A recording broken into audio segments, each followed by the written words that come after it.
Inilah Injil suci menurut Markus. Pada suatu hari, datanglah seorang ahli Taurat kepada Yesus dan bertanya, "Perintah manakah yang paling utama?"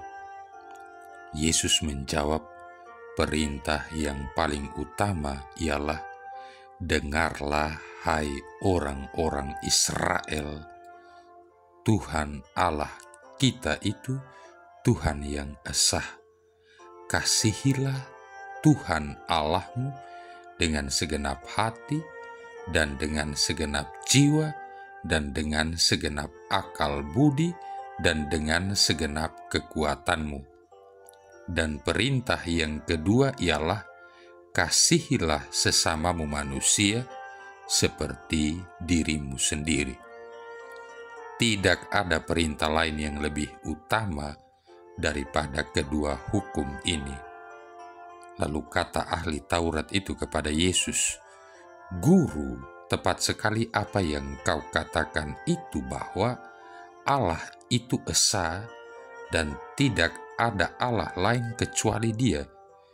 Memang mengasihi Dia dengan segenap hati dan dengan segenap pengertian dan dengan segenap kekuatan, serta mengasihi sesama manusia seperti diri sendiri, jauh lebih utama daripada semua kurban bakaran dan kurban sembelihan."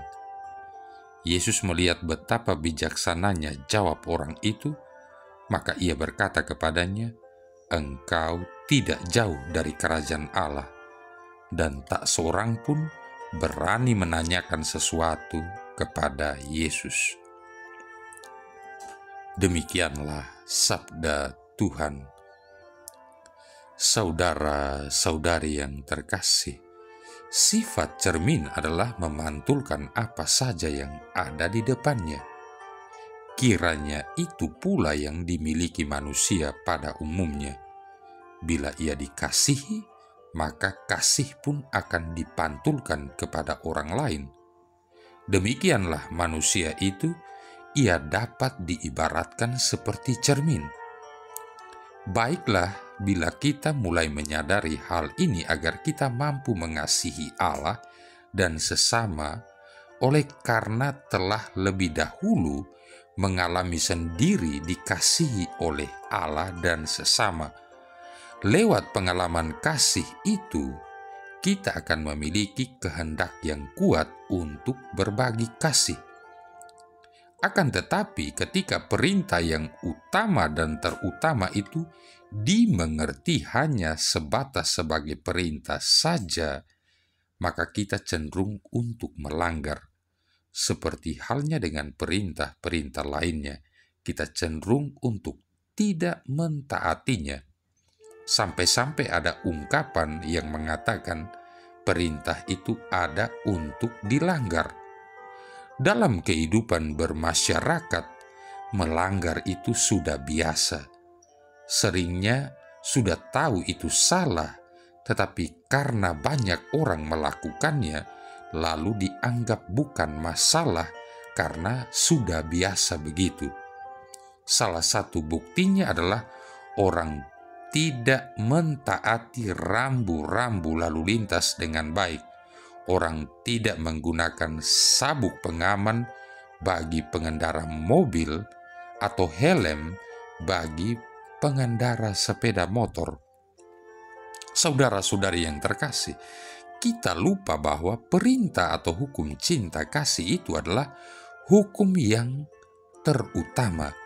Ini jelas berbeda dengan perintah lainnya, dan itulah yang dikatakan Yesus saat menjawab pertanyaan seorang ahli Taurat bahwa tidak ada hukum lain yang melebihi hukum kasih. Katanya, "Kasihilah Tuhan Allahmu dengan segenap hatimu dan dengan segenap jiwamu dan dengan segenap akal budimu dan dengan segenap kekuatanmu. Juga kasihilah sesamamu manusia seperti dirimu sendiri."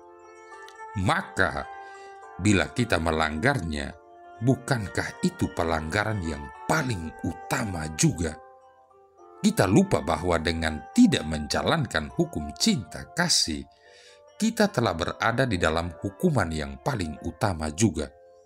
Harusnya kita menghindari benci, dendam, menyimpan luka dan sakit hati, iri dan dengki, memusuhi, menindas, melecehkan, tidak mau pergi ke gereja karena marah dengan pastornya, atau malas ikut doa lingkungan karena tidak suka dengan salah satu warga umat, tidak akur, sombong, dan masih banyak lagi pelanggaran-pelanggaran terhadap hukum cinta kasih itu.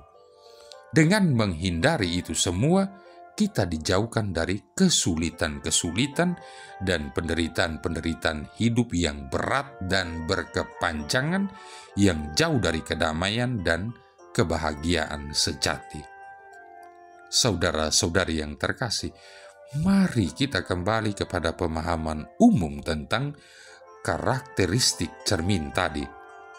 Alangkah baiknya bahwa manusia itu lebih dahulu mengalami dikasihi Allah dan dicintai oleh sesamanya, sehingga tidak cenderung untuk melanggarnya. Bahkan sebaliknya, kita memiliki kerinduan untuk mengasihi Allah dan sesama. Dari sebagian besar kesaksian hidup seorang yang dulunya jahat atau berdosa dan kemudian bertobat, atau bahkan mampu berbalik 180 derajat, ternyata dikarenakan telah mengalami dikasihi Allah lewat suatu peristiwa tertentu. Entah saat melaksanakan kegiatan sehari-hari yang biasa, atau mengikuti kegiatan rohani, atau terhindar dari peristiwa yang mengancam dan bahaya maut. Ibarat cermin, semoga kita yang telah mengalami kasih Allah dapat memantulkan kasih-Nya terhadap sesama di sekitar kita, dan kita memiliki kerinduan yang besar untuk melaksanakan hukum cinta kasih itu dengan baik. Saudara-saudari yang terkasih, Mother Teresa dari Kalkuta adalah sebuah teladan pembawa dan cermin kasih Allah.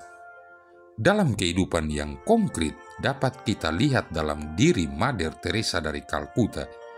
Ia menerima panggilan Allah untuk melayani Dia dalam diri orang-orang yang termiskin dari para miskin pada tahun 1946 dengan cara yang sederhana, yaitu merawat orang yang sakit dan yang hampir mati yang ditemuinya di sepanjang jalan di kota Kalkuta.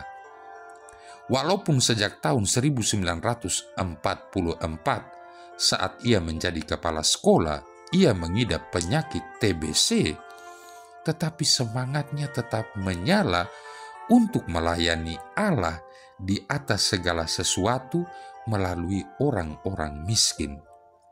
Ia melayani Yesus dalam diri kaum miskin, merawatnya, memberi makan dan pakaian, dan mengunjunginya.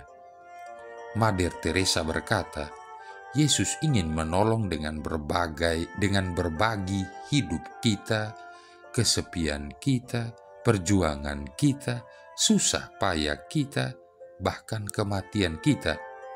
Hanya dengan menjadi satu dengan kita, Dia telah menebus kita. Kita diperkenankan untuk berbuat yang sama. Semua kesepian orang miskin, kemiskinan material dan spiritual mereka, semuanya harus ditebus, dan kita harus mengambil bagian, karena hanya dengan menjadi satu dengan mereka, kita dapat menebus mereka, yakni dengan membawa Allah ke dalam kehidupan mereka dan membawa mereka kepada Allah. Kita melihat dalam diri Mother Teresa bahwa ia tumbuh dalam cinta kepada Yesus. Ia berkata, untuk melakukan hal ini kita harus terus mencintai dan mencintai, memberi dan memberi, hingga cinta itu melukai diri kita. Itulah jalan yang dilakukan oleh Tuhan Yesus. Saudara-saudari yang terkasih, kasih itu mencakup kasih kepada Tuhan dan sesama. sepanjang hidupnya, Yesus sangat menekankan tema kasih ini baik dalam pewartaan maupun tindakannya. Kita tahu dalam Injil, Yesus banyak melakukan mujizat. Mujizat yang dilakukan ini bukan karena ia ingin dikenal sebagai penyembuh, tetapi pertama-tama ia lakukan karena ia mengasihi manusia. Akhirnya, jadikanlah kasih sebagai jantung dalam kehidupan kita. Jantung yang dapat membuat hidup kita lebih hidup. Kasih akan membuat hidup kita menjadi lebih damai. Marilah berdoa. Allah Bapa yang Maha Pengasih dan Penyayang, kami bersyukur atas benih-benih cinta kasih yang telah Kau tanam dalam diri kami. Ajarilah kami untuk terus-menerus mengembangkan cinta kasih dalam diri kami ini, sehingga kami semakin mencintai Engkau dan sesama secara nyata, dengan pengantaran Yesus Kristus Putra-Mu Tuhan kami, yang bersama dengan Dikau dalam persatuan dengan Roh Kudus, hidup dan berkuasa, satu Allah sepanjang segala masa. Tuhan memberkati kita sekalian, Bapa, Putra, dan Roh Kudus.